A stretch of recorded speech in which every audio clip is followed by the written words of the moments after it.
What's up, everybody? So I've got this lumbar spine model that we're gonna go over from and learn from before we get into this video. But what I want you to notice is the facets of the lumbar spine, the way that they're articulated, they do not allow for rotation. They allow for lateral bending, flexion and extension, but they do not allow rotation at all. At these levels, the thoracic spine and your cervical spine, the way that those facets are articulated, they will allow for those movements, but do not try to, crack your back like that. You're only creating more pain, more jamming, more instability, and not setting yourself up to win. The muscles that we want to get strong, aren't going to be your lats, aren't going to be all these big muscles. They're muscles that are in between these transverse processes. They're going to be muscles that connect the transverse process of L1 to the spinous process of L2. They're going in between, even in between the spinous processes, in between the transverse processes.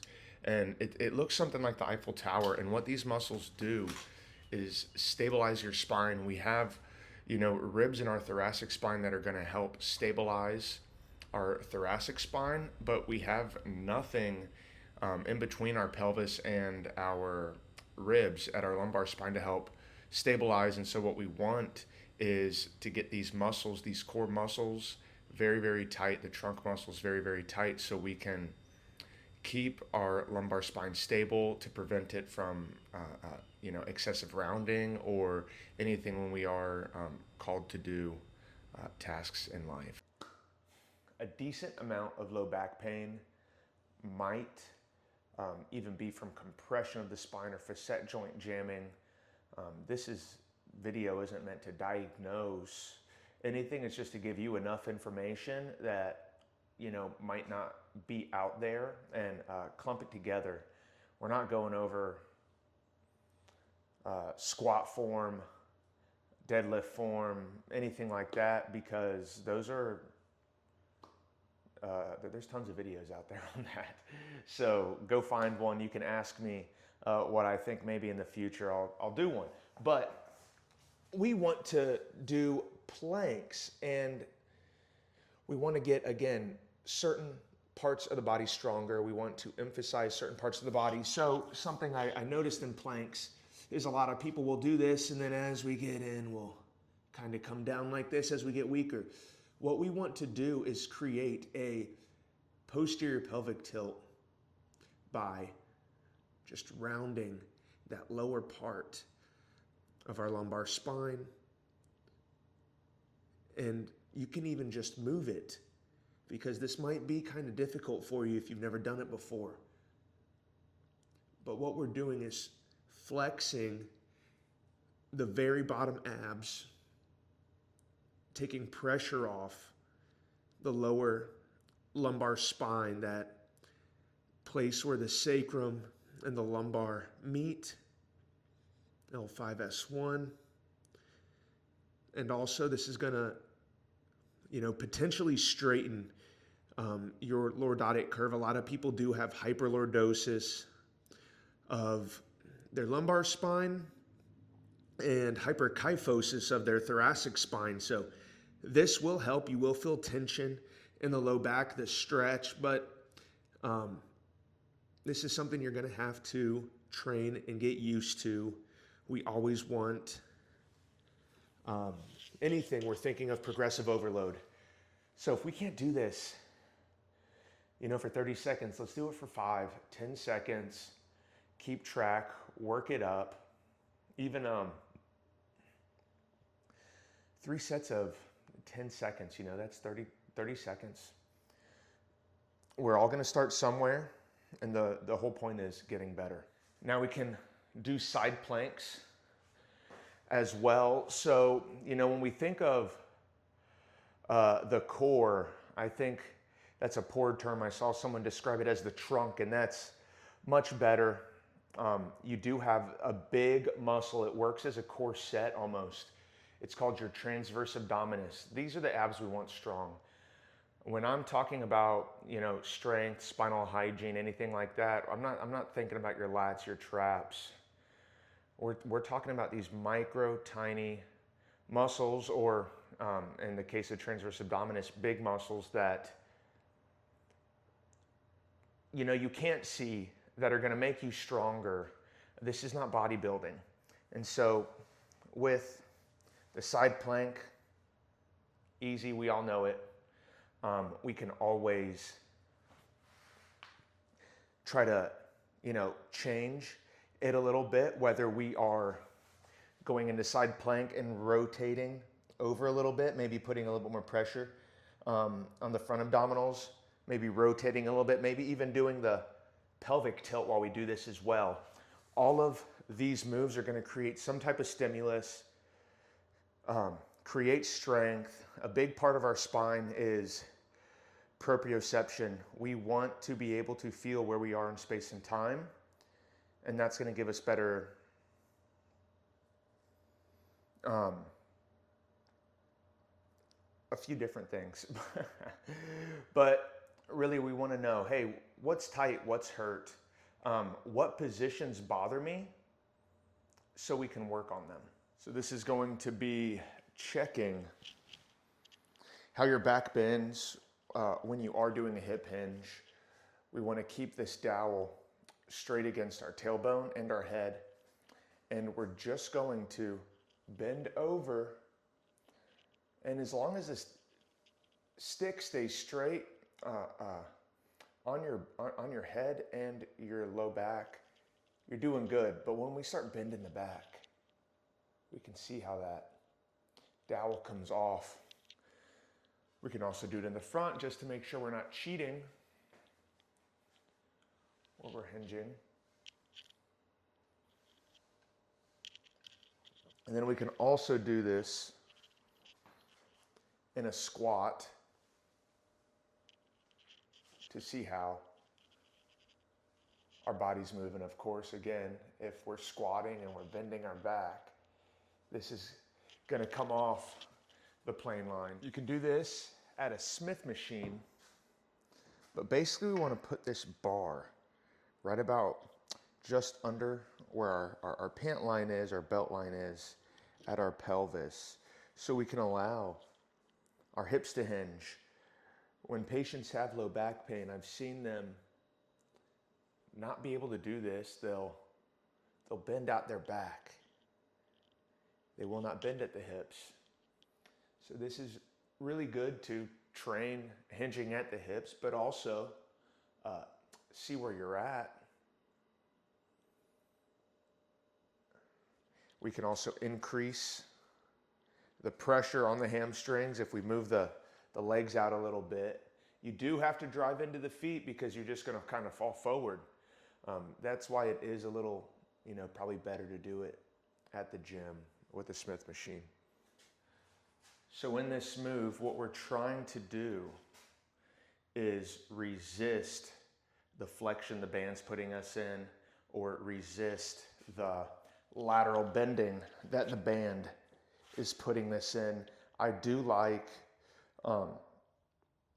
altering this between a cable, kind of lightweight, and the band, but also altering the angles that it's coming in at, especially with a hyperextension. We can create this like reactive strength with the rebound on it to help maintain this stability in our spine.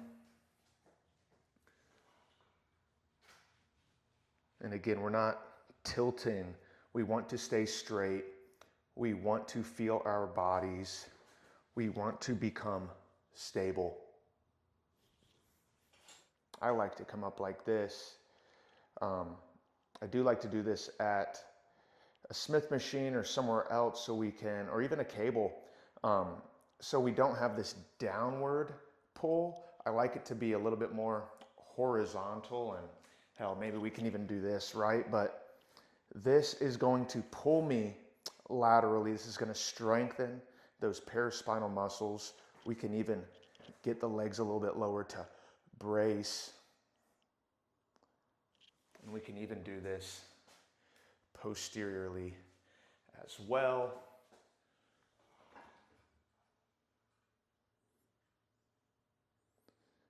This is going to strengthen a lot more than just your back.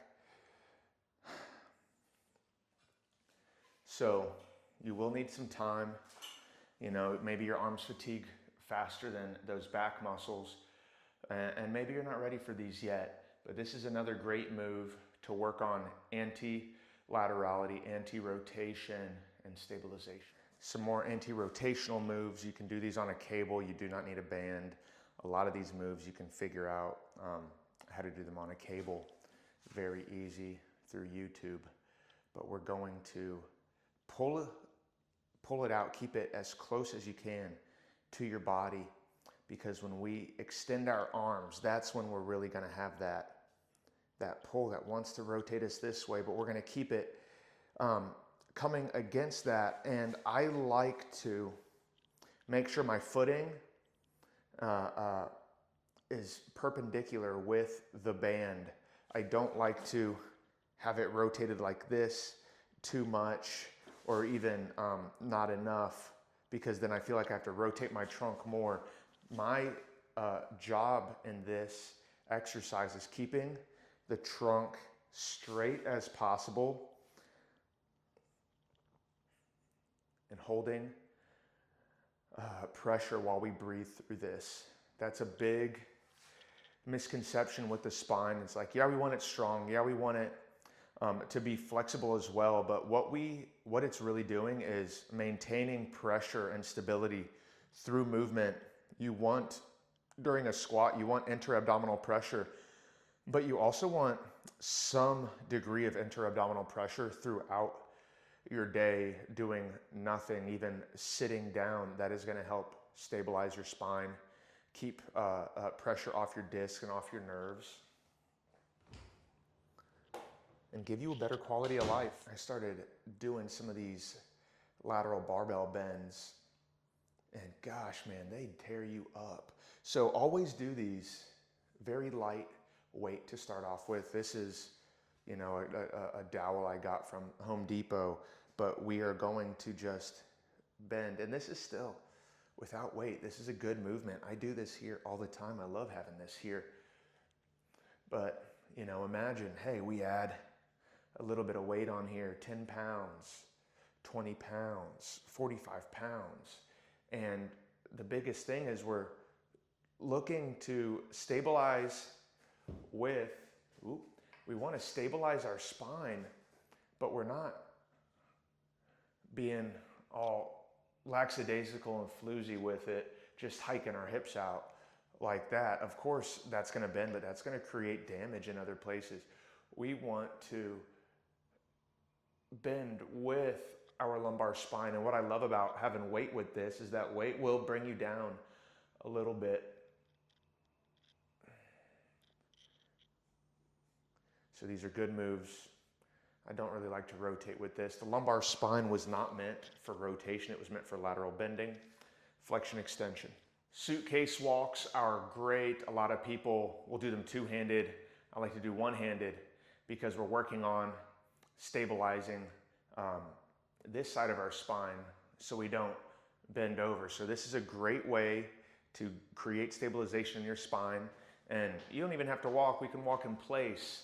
And if you want to increase this pressure, we can lift up. And I wouldn't even say it increases. It's just a different stimulus. And that's what we're looking for, is different stimuli to get our body ready to be more physically prepared for anything that life throws at us.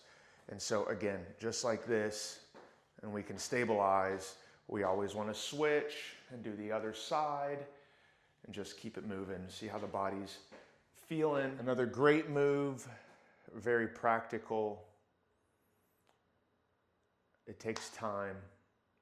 A lot of these moves you can do at home without a gym, but it's going to be walking with a posterior pelvic tilt, taking pressure off that low back, strengthening this lower ab, and just walking.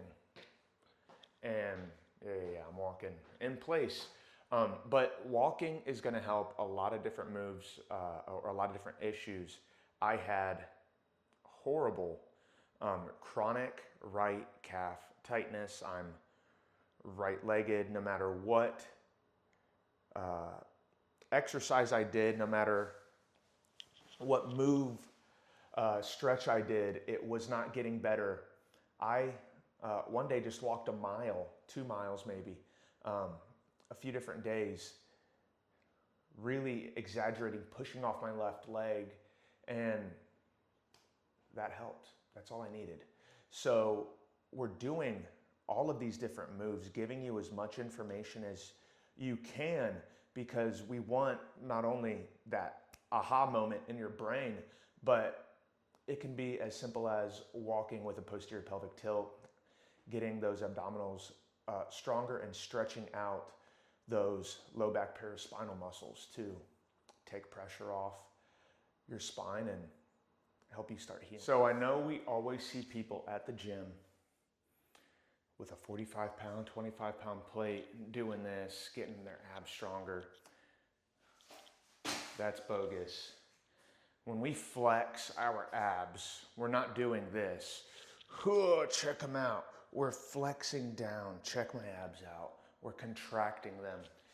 So with a band, cable system, pulley system, we are going to be strengthening, pulling down our abs.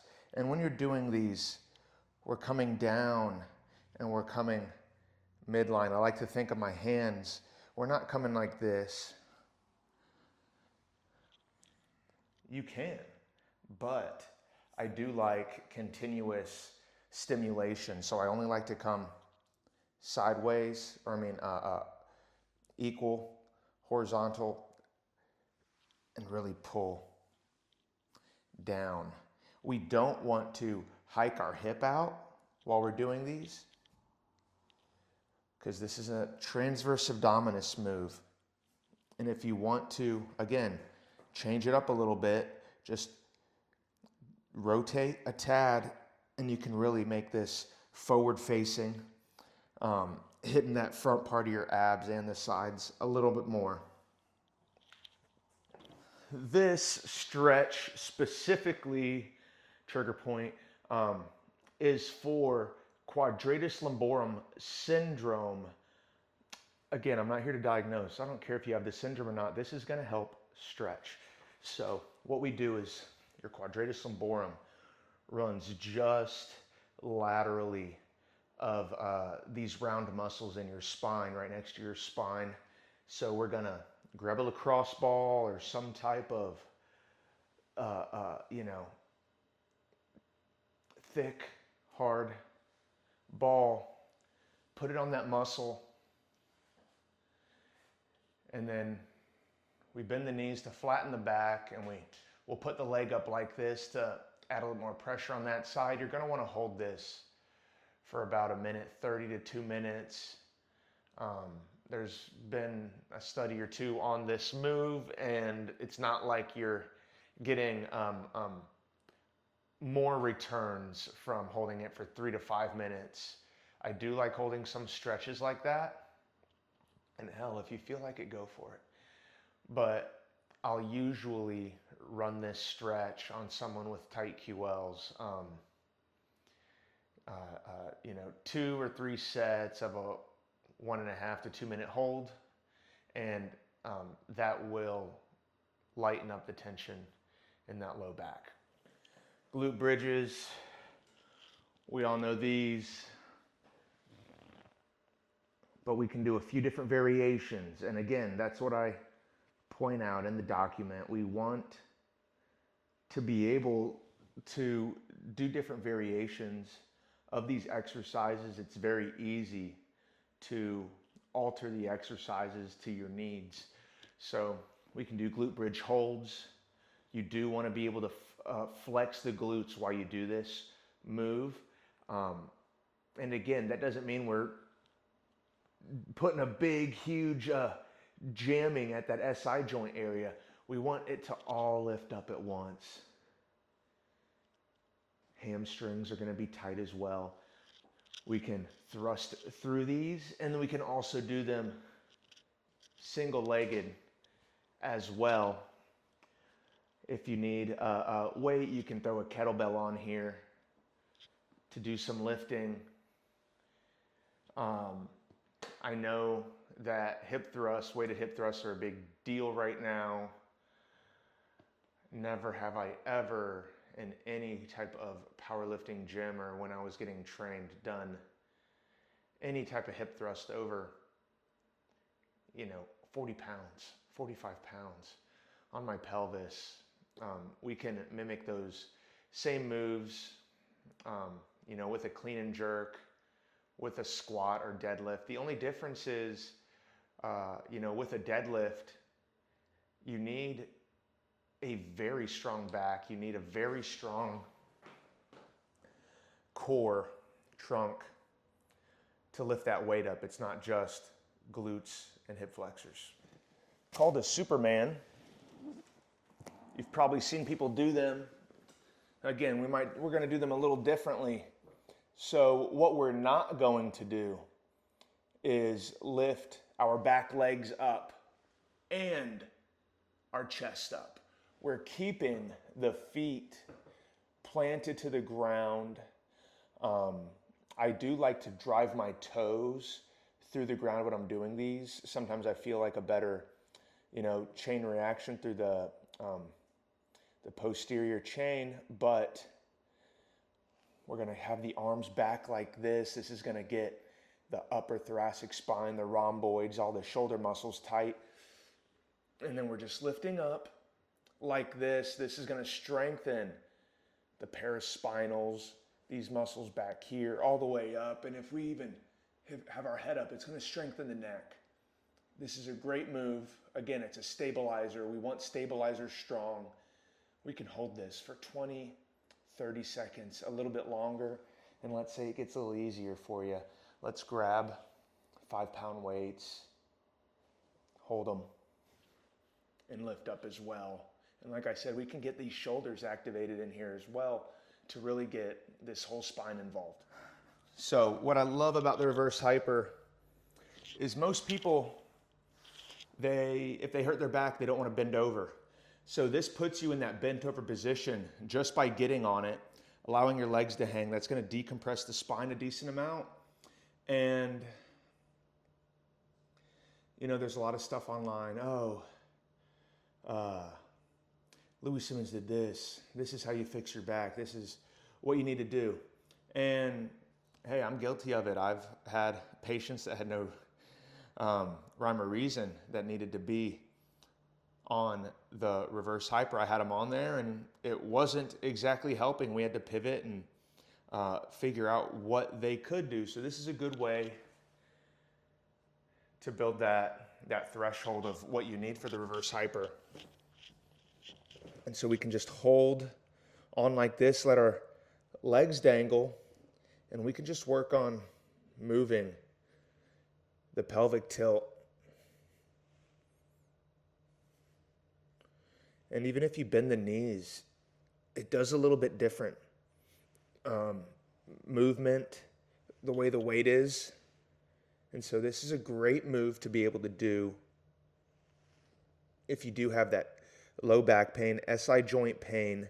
We want to not only get it moving, but to create stability in this area. Another good move, stabilizing move we can use on this reverse hyper is just kind of like doing a reverse plank. There is a move, I can't think of the actual name. You do basically this in the opposite on a glute ham developer.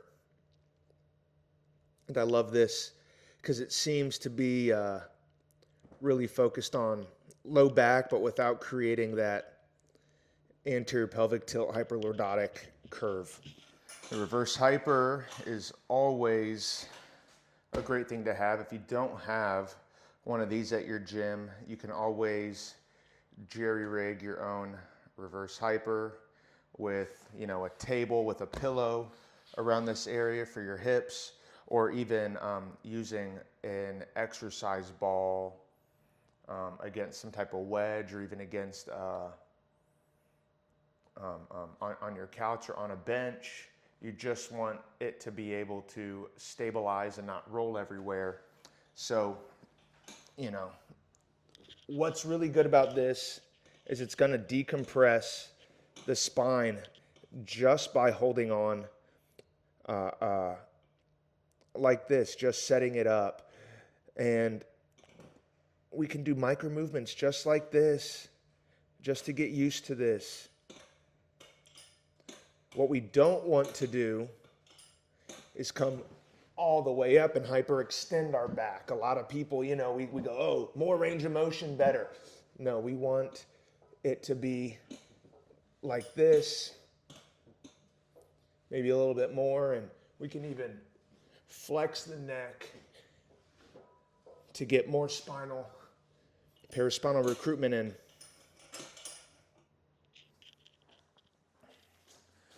This is a very safe way to decompress your spine.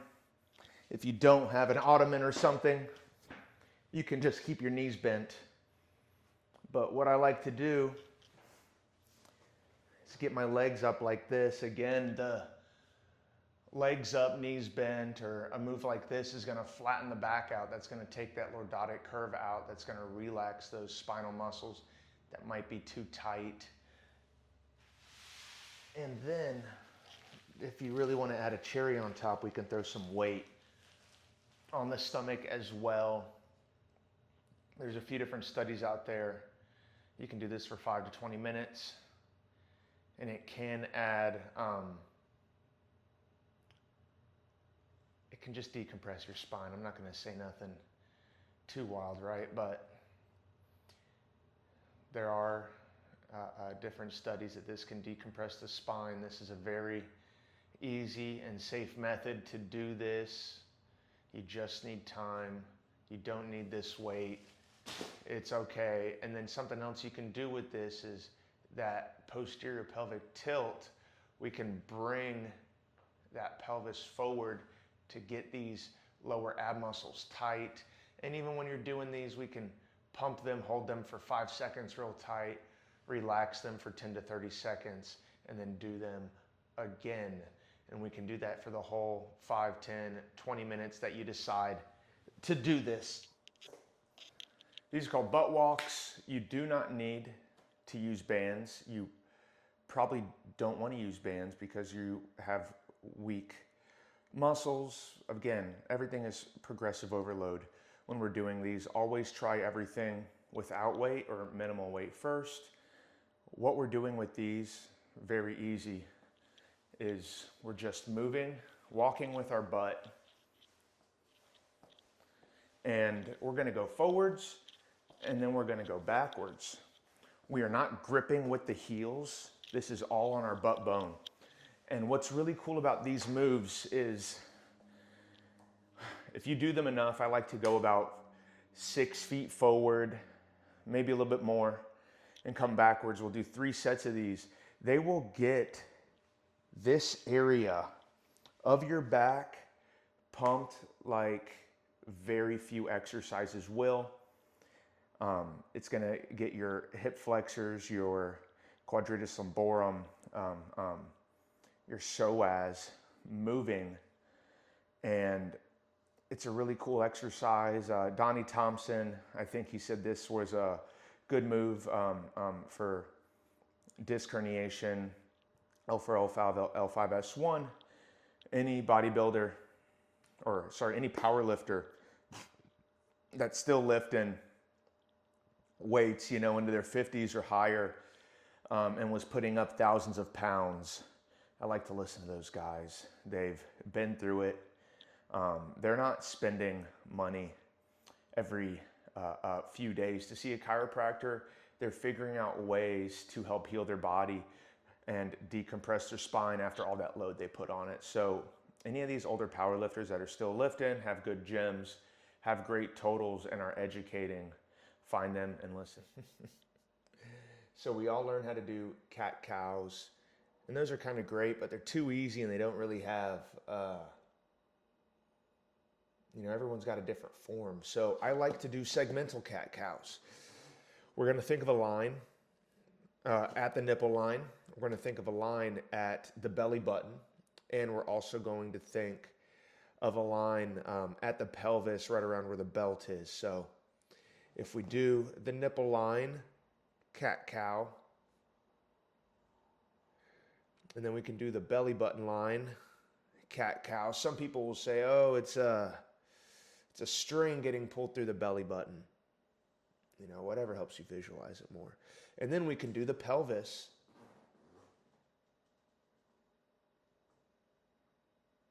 And so each one of these moves is different, and it's going to target different parts of the body. We want to be able to segment the spine, or at least think of segmenting the spine when we are exercising and doing these rehab moves, because we want to know exactly what it is that's bothering us, what it is that's limiting us. And, hopefully we can give you enough information that you can learn or at least know where to work on. And so what I love about doing these as well is we can couple them, and we can go pelvis, belly button, nipple line, and then pelvis, belly button, nipple line, just to really get some movement in. I haven't done these in a while, so I'm not going to try to show off. Probably look kind of dumb, but these are very easy. A lot of these moves, you can always create micro movements in these moves to work on whatever is bothering you the most. Again, when we are doing these moves, any move really, we can always think of segmenting our spine. We have 5 lumbar vertebrae, and no, I'm not expecting you to come up with 5 different points in the lumbar that you can move. But if we think of it like this, instead of just one solid piece, it's going to help movement better. That's going to help disc space. That's going to help the muscles get some type of feedback, proprioception, and help move.